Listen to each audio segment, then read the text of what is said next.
अपने बच्चों को कुछ करने के लिए कहते हैं और वो आपकी नहीं सुनते। आप अपना आवाज़ बढ़ाते हैं और उसे बताते हैं कि आप सीरियस हो, फिर भी आपका बच्चा आपकी नहीं सुनता। तो फिर आप उसे थोड़ा बहला फुसला के या कुछ ब्राइब करके या कोई छोटी मोटी चॉकलेट दे के आप करवाना चाहते हो, फिर भी आपका बच्चा आपकी नहीं सुनता। अंत में आप गुस्सा हो जाते हो, आप उन्हें दूसरे रूम में भेज देते हो। तो आपका बच्चा अब रोना शुरू कर देगा और वो ज़्यादा बताएगा कि वो अपसेट है आपसे और अब तो वो आपकी बिल्कुल नहीं सुनेगा। Sounds familiar? ये सबके साथ होता है, ये मेरे साथ भी हुआ है।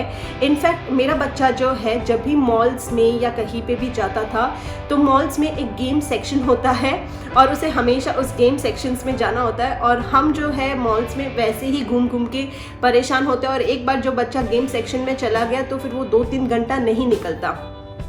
ऐसे में हम उसे जब भी मना करते थे तो इतने ज़ोरों शोरों से वो रोता था और इतना ज़ोरों शोरों से वो बताता था कि उसे वहाँ पे जाना है कि सारे मॉल में जितने भी लोग रहते थे सब हमारे सामने देखने लग जाते थे। ये तो मैंने एक एग्जाम्पल दिया है, ऐसे बहुत सारे एग्जाम्पल्स हैं। जैसे हम पहले सत्संग में जाया करते थे तो वहाँ पे भी मेरा बच्चा बहुत ज़ोरों शोरों से बताता था कि वो किसी बात से नाराज़ है या मैंने उसे कह दिया कि ये मत करो तो वो बहुत ही ज़ोरों शोरों से बताता कि उसे वही चीज़ करनी है। तो ऐसे में मेरे दिमाग में हमेशा ये सवाल आता था कि क्यों मेरा बच्चा इतना ज़्यादा टैंट्रम्स दिखाता है, इतने ज़्यादा नखरे दिखाता है, इतना ज़्यादा शोर करता है। तब मुझे पता चला कि मैं अकेली नहीं हूँ, मेरे साथ ऐसे बहुत सारे पेरेंट्स हैं जिनको भी ये तकलीफ़ है कि उनका बच्चा उनकी नहीं सुनता। बट मेरे साथ ऐसा है कि जब भी मैं कहीं पे अटक जाती हूँ तो मैं बहुत सारे पेरेंटिंग ब्लॉग्स पढ़ना शुरू करती हूँ, मैं उस पर रिसर्च करना शुरू करती हूँ।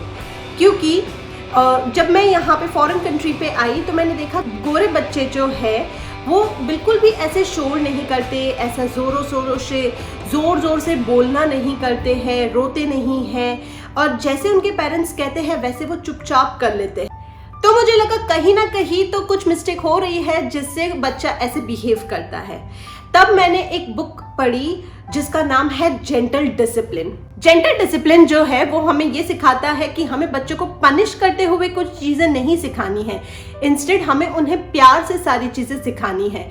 हमें भी हमारी जो एक्सपेक्टेशंस है वो बच्चे के एज के हिसाब से रखनी है। छोटे बच्चे जो है हमें पता है कि उनका दिमाग छोटा है और उन्हें बहुत सारी चीज़ें समझ में नहीं आती है, उनका दिमाग हमारी तरह काम नहीं करता, उन्हें नहीं पता कि कौन सी चीज़ सही है, कौन सी चीज़ गलत है, कौन सी चीज़ के लिए कौन सा समय सही है और कौन सा समय गलत है।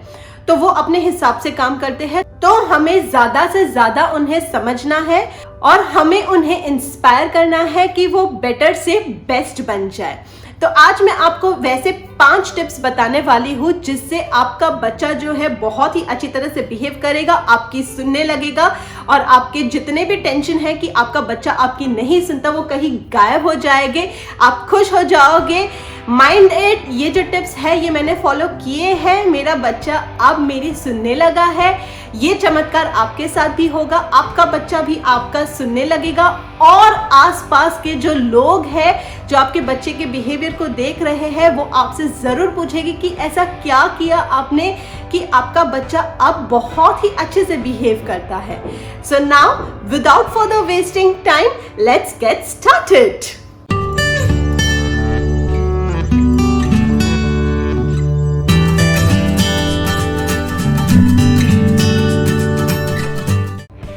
पहली टिप जो मैं आपको देना चाहती हूँ वो ये है कि आप कभी भी अपने बच्चे पे नो वर्ड का शब्द यूज ना करें। जब आप नेगेटिव रहोगे तो आप अपने बच्चों से पॉजिटिव होने की कैसे सोच सकते हो। ये चीज मैंने भी बहुत लेट में सीखी और मैं सोचती हूँ कि काश मैंने ये पहले सीख लिया हो। बच्चा हमेशा मस्ती करेगा, बच्चा हमेशा शैतानी करेगा क्योंकि उसकी उम्र ही ऐसी है और उसे नहीं पता होता कि क्या उसके लिए सही है, क्या उसके लिए गलत है। तो वो अगर सपोज कोई ऐसी जगह है जहाँ पे आपको शांत रहना है और वहाँ पे वो सपोज भाग रहा है तो आप उसे ये मत कहे कि मत भागो। जब आप ये कहते हो कि मत भागो तो बच्चा जो है वो बहुत उत्सुक रहता है, इम्पल्सिव नेचर रहते हैं बच्चे के, तो उनको ये पहले बात समझ नहीं आती कि आपने उनको मना किया है। दूसरी बात कि आपने उनको मना कर दिया भागने के लिए, तो अब बच्चा सोचेगा कि भागना नहीं है तो करना क्या है, उड़ना है, बैठना है, खड़े रहना है, चलना है, रेंगना है, क्या करना है। तो आप जब अपने बच्चे को डिसिप्लिन कर रहे हो तो आप उन्हें ये मत कहो कि मत भागो, इंस्टेड आप ऐसे कहो कि यहाँ आओ, बैठ जाओ। जब आप कहते हो यहाँ आओ, बैठ जाओ, तो बच्चे को पता चलता है कि ठीक है यहाँ पे आके बैठना है, उसे क्लियर इंस्ट्रक्शंस मिल गए, तो चांसेस है कि आपका बच्चा आपकी सुनने लगे। माय टिप नंबर 2 इज कि आप अपने आप से ये 3 सवाल पूछिए। तो सबसे पहले आप ये पूछिए कि आपका बच्चा ऐसा बिहेव क्यों कर रहा है। हो सकता है कि वो थक गया हो सकता है कि वो अपने आप को अच्छे से एक्सप्रेस ना कर पा रहा हो, वो समझा नहीं पा रहा हो, या तो फिर वो अपने एज के हिसाब से ही काम कर रहा है, उसकी उम्र ही है ये मस्ती करने की। दूसरा सवाल आप अपने आप से ये पूछोगे कि मेरा बच्चा ऐसा फील क्यों कर रहा है। क्या वो डर गया है, क्या वो इनसिक्योर फील कर रहा है, क्या वो आपका अटेंशन पाने की कोशिश कर रहा है। तो आप उनका जो बिहेवियर है वो बिहेवियर समझने की पहले कोशिश की। और तीसरा है कि जब आप अपने बच्चे को डिसिप्लिन करवा रहे हैं तो आप उन्हें क्या सिखाना चाहते हैं। क्या आप उसे कोई गुड और बैड में डिफरेंस बताना चाहते हैं, कि या फिर आप उन्हें घर पे कोई काम करवाना सिखाना चाहते हैं, कि क्या करवाना चाहते हैं। ये बहुत इंपॉर्टेंट है कि जब आप उन्हें डिसिप्लिन करते हो तो आप अपने इनकन्वीनियंस को कम करने के लिए उन्हें डिसिप्लिन कर रहे हो। काफ़ी बार ऐसा होता है कि बस हमें टीवी देखना है, हमारा बच्चा हमें परेशान कर रहा है, हम उन्हें ऐसे ही डांट देते हैं, तो ये बात गलत हो गई। जब आप उन्हें डिसिप्लिन करते हैं तो आप पहले ये देखें कि आप क्या सिखा रहे हैं उन्हें डिसिप्लिन करने के लिए। आपका रीज़न पहले करेक्ट होना चाहिए, तब जाके आप उन्हें वो सही वे में डिसिप्लिन करवा सकते हो। My tip number 3 is empathise, यानी कि सहानुभूति। अगर आप अपने ऑफिस में किसी से बात करते हो या घर पे जब किसी से बात करते हो और कोई आपसे रूडली बात कर दे, तो क्या आपको ये चीज़ पसंद आती है? नहीं। वैसे ही होते हैं छोटे बच्चे। जब हम उनसे बात करते हैं, सपोज मैंने उनको कह दिया, मैंने तुमको कहा था यहाँ पे बैठने के लिए, चलो बैठो यहाँ पे अब भी, तो ये बहुत ही रूड तरीका हो गया उनसे बात करने का। तो चांसेस है कि आपका बच्चा आपकी बिल्कुल नहीं सुने। बट अगर आप उनसे इस तरह से बात करें जैसे कि बेटा मुझे पता है कि आप खेल रहे हो लेकिन अब सोने का टाइम हुआ है, तो चलो जल्दी जल्दी अपने खिलौने रख दीजिए और फिर हम सोने जाएंगे, तो चांसेस है कि आपका बच्चा आपकी तुरंत सुनेगा। ये जो चीज़ें हैं जब आप पहली बार ट्राई करोगे तो आपको लगेगा कि ये इम्पॉसिबल है, निधि ये क्या बोल रहे हो, ऐसा हो ही नहीं सकता है। बट ट्रस्ट मी, मैंने किया है। इसे धीरे धीरे अप्लाई कीजिए तो आपको तुरंत डिफरेंस दिखेगा और आपका बच्चा जो है इस टेक्निक से आपकी सुनना जल्द ही शुरू करेगा। My next point is make it fun. कोई भी काम करवाना है बच्चे से तो अगर आप उन्हें कमांड करेगी कि ये काम कर दो, बच्चा कभी भी नहीं करेगा, बच्चा आपकी कभी भी नहीं सुनेगा। अगर आपको चाहिए कि आपको आपके जो टॉयज़ वगैरह जो है वो आपको अपने बच्चे से साफ करवाने हैं या कोई भी ऐसा काम है जो आपको बच्चों से करवाना है, तो बच्चों की तरह करवाइए, उसे खेल बना दीजिए, उसे फन बना दीजिए। आपका बच्चा कर लेगा और उसे वो खेल लगेगा और वो हमेशा उसे करने की सोचेगा। जैसे कि अगर आपने उसे बोला है कि टॉयज रख दो, अब जैसे कुछ दिनों तक मैं उसे गाना गा के बोलती थी कि क्लीन अप क्लीन अप, ये गाना गाती थी, वो कर लेता था। फिर मेरा बच्चा समझदार हो गया, अब मैं जब गाना गाती हूँ तो मेरा बच्चा साफ नहीं करता है, तो फिर क्या करे। अब मैं उसे डांटू तो वो बिल्कुल नहीं करेगा, मैं उसे कमांड दे दूँ कि बच्चा चलो साफ करो, इतना गंदा किया है, बिल्कुल नहीं करेगा।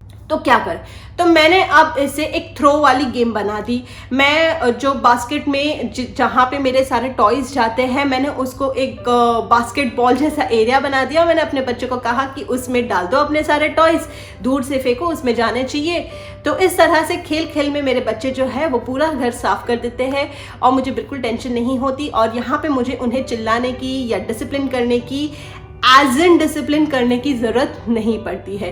तो जितना हो सके उतना आप चीजों को खेल में कन्वर्ट करके बच्चों से करवाने की कोशिश कीजिए। बच्चा तुरंत सुनेगा और उसे ये भी नहीं लगेगा कि वो आपकी बात मान रहा है या आप जैसा बोल रहे हैं वैसा वो कर रहा है। और मेरा लास्ट टिप है कि कभी भी बच्चों को एक साथ बहुत सारी चीजें मत करवाइए।